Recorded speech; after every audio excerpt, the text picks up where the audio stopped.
Welcome back, everyone. Before we jump in, share your thoughts in the comments, especially the lessons you picked up from today's story. And don't forget to like, subscribe, and hit the bell icon so you never miss an update.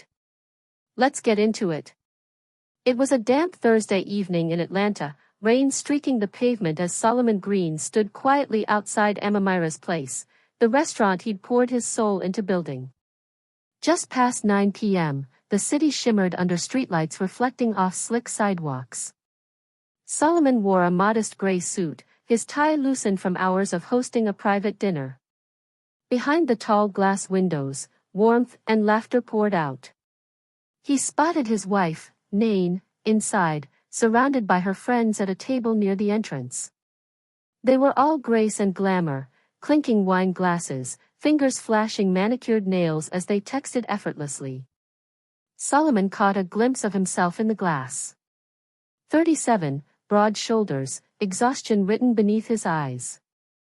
He looked more like the security detail than the man who owned the place.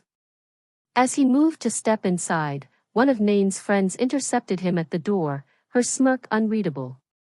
"Let's not turn this into a thing, Soul," she murmured, blocking his path with a practiced charm. "She's not in the mood for a scene." Beyond her, Nain avoided his gaze, looking anywhere but at him.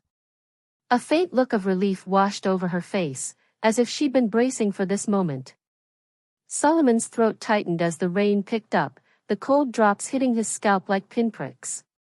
He turned and walked away, the sound of laughter chasing him down the block. 2 streets over, he ducked into a narrow alley and leaned against the brick, trying to catch his breath. He remembered when things were different, when they'd only had each other. Back then, Nain worked for a nonprofit tutoring children, driven by passion and dreams. Solomon juggled side gigs and late shifts in kitchens, always talking about one day owning his own restaurant. They lived in a cramped place off Edgewood Avenue, living on ramen noodles and ambition. They'd climbed out of that life together. Nain eventually landed a solid role at a prominent PR firm. Solomon finally opened Amamira's place. Their hustle had turned into a story they loved to share over drinks. For a while, everything felt right. Nain had helped design the restaurant's entryway herself. She brought friends, praised Solomon's cooking, and boasted about his talent to anyone who would listen. But slowly, her world began to shift. Her job introduced her to a wealthier crowd, executives, socialites, influencers. Her friends started arriving in designer gowns, diamond bracelets glinting under the lights. Solomon's rough, flour-dusted hands and humble presence began to look out of place in her glittering new circle. It started subtly. Nain stopped asking him to accompany her to work events. She kept her phone face down at dinner and took calls in another room. Solomon tried to bridge the gap, sending flowers to her office, surprising her with breakfast during meetings, even planning a spontaneous birthday weekend in Nashville. But her reactions became muted. Distant. Almost like politeness wrapped in indifference. "You're too good for this life," she'd once said, her tone somewhere between affection and detachment. "But sometimes I feel like I'm outgrowing the story we came from." Her words clung to him, whispering through his mind during long, lonely nights at the restaurant when he'd walk through empty dining rooms, turning off lights one by one. He wasn't blind. Solomon noticed the way Nain's friends spoke to him, questions about the restaurant laced with judgment. "Ever think about franchising?" one of them, Deja, asked during dinner, her smile a little too sharp. "Maybe it's time to bring in a real investor." Nain didn't defend him. She just rolled her eyes and let the comment hang. To them, he was background noise, reliable, forgettable, no longer a match for Nain's orbit. Her bond with her boss, April, had grown tight. But it was her new client Kendrick, a tech mogul with expensive suits and a persuasive grin, who really set off alarms. Solomon caught them together more than once. They were always just talking, the door always slightly ajar. Her laughter mixing with Kendrick's smooth voice sent something icy crawling up Solomon's spine. "He's just a colleague," she'd said. "Don't be insecure, Sol. You know how networking works." But he didn't. Not in her world. And every time she walked away, the space between them stretched wider. One stormy night, Solomon sat alone at the kitchen table, unable to sleep. Lightning flashed as he flipped through old photographs, Nain at the restaurant's grand opening, glowing, arms wrapped tightly around him. He missed her deeply, in ways he couldn't describe. The memories sat heavy on his chest. By morning, she was gone.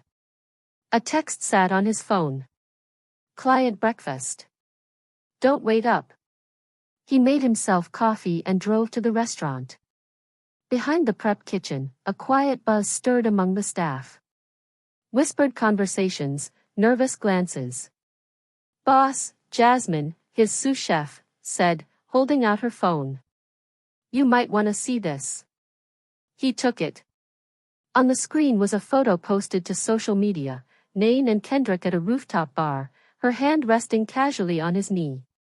The caption read, "Power couple in the making." Solomon's fingers turned cold. The comments stung more than the image, laughing emojis, flirtatious remarks, congratulations from her circle. No one asked where her husband was. For days, Solomon moved like a ghost. He went through the motions, scheduling deliveries, checking invoices, but everything felt distant. He didn't confront Nain. Not yet. He watched. He waited. And at night, when she returned smelling of wine and another man's cologne, she offered only excuses. "I'm exhausted, Sol. Please, not now." He tried one last time, cooked her favorite meal, set the table with candles. She barely ate, her fingers scrolling her phone. Not a word of thanks. When she got up and left, Solomon stood alone at the sink, hands trembling over the dishes. Later that week, Jasmine found him slumped in his office, staring at an empty spreadsheet. "You all right?" she asked gently. He nodded, unable to speak. "You built all this," she told him, sitting across from him with quiet strength. "Don't let her take that from you." Her loyalty gave him comfort, but it didn't stop the hollow ache inside. That night, he closed early and drove to Piedmont Park, settling beneath a willow tree as couples passed by, laughing and holding hands beneath the soft glow of city lights. He sat in silence, wondering when he'd stopped being the one Nain confided in. Then came the restaurant's anniversary. Solomon had planned an intimate evening, a thank you to his staff and closest supporters. It was supposed to be a celebration of the journey. But Nain arrived late, wrapped in silver silk, Kendrick at her side. The moment they walked in, conversation stalled.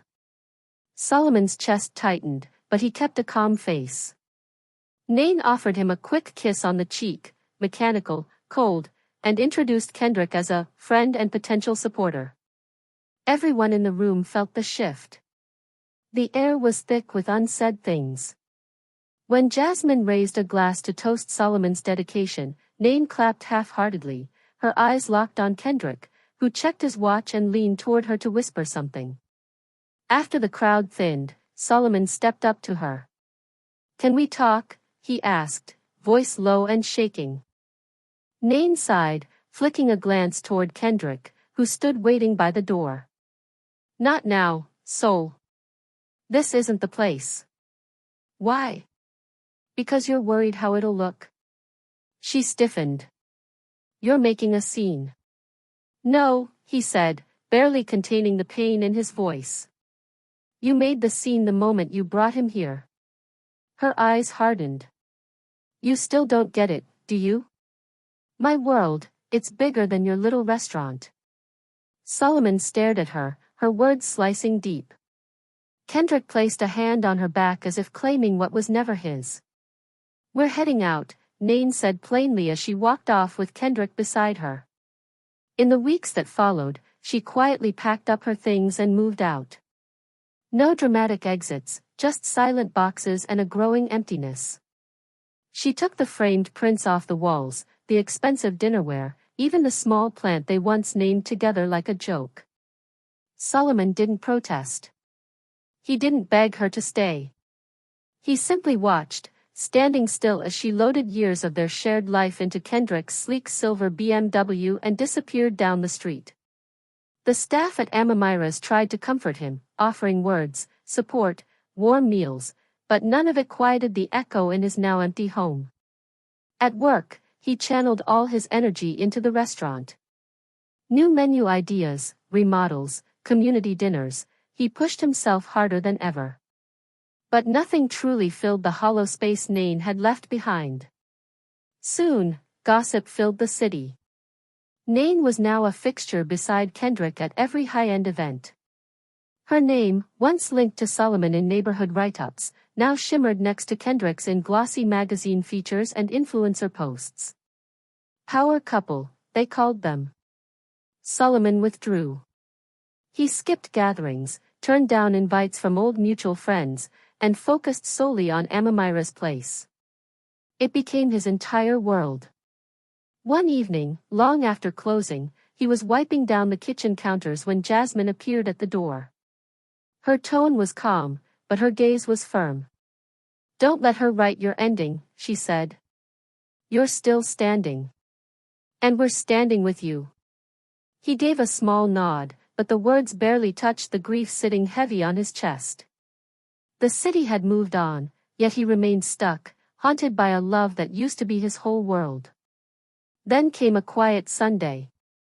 While prepping for brunch, Solomon overheard two women chatting at the bar. Their conversation floated toward him as they laughed and sipped their mimosas. "They're calling it the Empire," one said. "Kendrick's latest launch, Nain's wedding plans, it's all over the feeds." "What happened to her ex?" the other asked. "Oh, him?" The first woman chuckled. "Just some chef." A footnote. Solomon's jaw tightened. That phrase, a footnote, cut deep, echoing the shame he'd once felt standing outside his own restaurant, uninvited. After service, he stormed into his office and slammed the door shut. The hurt was raw, unfiltered, still bleeding. But life doesn't stop. The days rolled forward. One evening, Jasmine handed him a crisp envelope.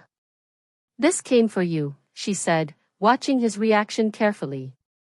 Inside was a formal invitation, Kendrick and Nain's engagement celebration, hosted at a luxury downtown hotel. He recognized the venue. He'd worked on its kitchen design years ago, back when the dream was just beginning. His first instinct was to toss the invite in the trash. But something made him pause. Later that night, he called his mother in Decatur. Her voice was soft but steady. "Sometimes, son," she said, "God lets people reveal who they are.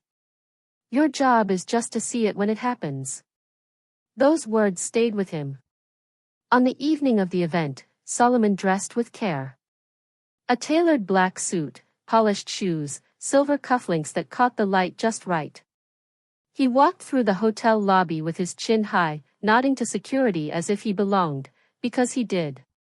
The ballroom shimmered. Gold accents, chandeliers, and Atlanta's most powerful faces sipping champagne around the open bar. Nain spotted him before anyone else. Her expression froze. Then she smiled politely, voice cool and guarded. "Solomon. I didn't think you'd come." "I wouldn't miss it," he replied evenly. Kendrick walked over, all charm and confidence. "Glad you could make it, man. Hope there's no bad blood." Solomon's gaze moved from Kendrick to Nain. He smiled, steady and composed. "Not at all. Congratulations." The word hung in the air like a full stop. As the celebration unfolded, Solomon stayed on the edges of the crowd, sipping slowly, watching from a quiet corner. He saw how Kendrick kept a possessive hand on Nain's back. How her laughter didn't quite reach her eyes. He didn't cause a scene. Instead, he mingled. Reconnected with old acquaintances, event organizers, food critics, hospitality veterans. That's when he saw Dana, the hotel's general manager. They hadn't spoken in years. "You're still running Amamira's?" she asked, surprised. "Absolutely," he said with quiet pride. "We just won Best Southern Restaurant in the city." Her eyes lit up. "Let's reconnect soon. We need a new chef for our spring menu." A spark ignited inside him. For the first time in a long while, he felt hope, real, tangible hope. Weeks passed. One door opened another. Dana followed through with the offer, a consulting project that reignited his creative fire. Jasmine suggested partnering with a local food bank. A respected food critic posted a glowing review, and reservations filled again. The restaurant bloomed. Solomon started teaching weekend cooking classes for teens, sharing his journey with kids who reminded him of himself. He no longer checked Nain's social media. No longer asked anyone about her. Her absence became room to grow, not a wound to mourn. Then, one rainy night as he locked up, he heard a voice. "Solomon?" He turned. Nain stood at the entrance, hair wet, her eyes uncertain. "Can we talk?" she asked. He paused, then slowly nodded. They sat in the quiet dining room, city lights humming outside. "I thought I'd feel different," she began, voice shaky. "Happier. Fulfilled." He said nothing, listening. She admitted the life she'd chosen was shinier, but not better. Kendrick was controlling. The parties, the show, it was exhausting. She looked around the room. "I miss this," she whispered. "I miss us. I miss you." Solomon's heart ached. But he didn't reach for her. "Why are you really here, Nain?" She swallowed. "Because I wanted you to know. I made a mistake." He nodded slowly.